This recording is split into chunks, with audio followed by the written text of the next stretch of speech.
অতিকৈ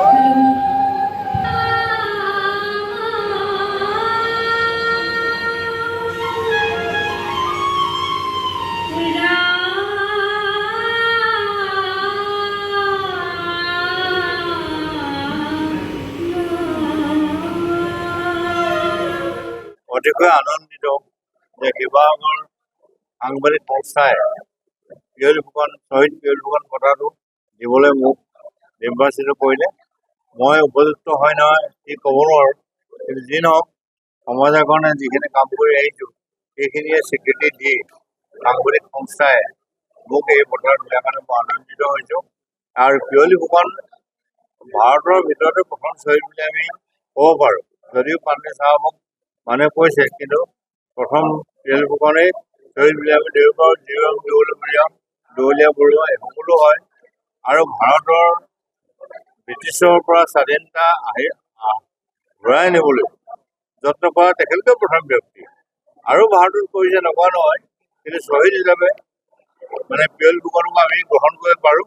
আৰু গ্ৰহণ নকৰাটো ভাৰতবৰ্ষে এইটো গ্ৰহণ নকৰা, যদি গ্ৰহণ কৰা নাই বেয়া কৰিছিলে। গতিকে পিয়লি ফুকন প্ৰথম শ্বহীদ বুলি আমি মানো।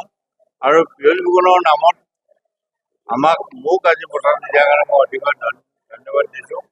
আৰু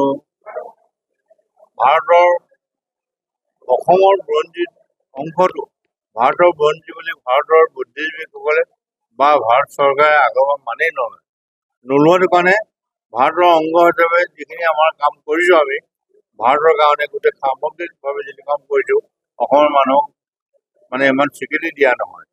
লাচিতৰ স্বীকৃতি এতিয়াই হৈছে, আগতে কেতিয়াও হোৱা নাই। এতিয়াও লাচিতৰ স্বীকৃতি এনেকৈ দিয়ে মোগল খেদা নহয়, মুছলমান খেদা বুলি কয়।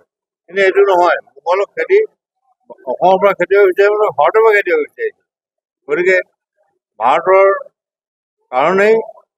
ভাৰতৰ স্বাধীনতাৰ কাৰণেই পিয়লি ফুকনে শ্বহীদ হৈছিল আৰু পিয়লি ফুকনে ত্যাগ কৰিছিল বুলি আমি স্বীকাৰ কৰিব লাগিব। আৰু ভাৰতবৰ্ষৰ বুদ্ধিজীৱীসকলে বুৰঞ্জীবিদসকলে এই কথা মানি লৈছে আৰু ল'বগৈ।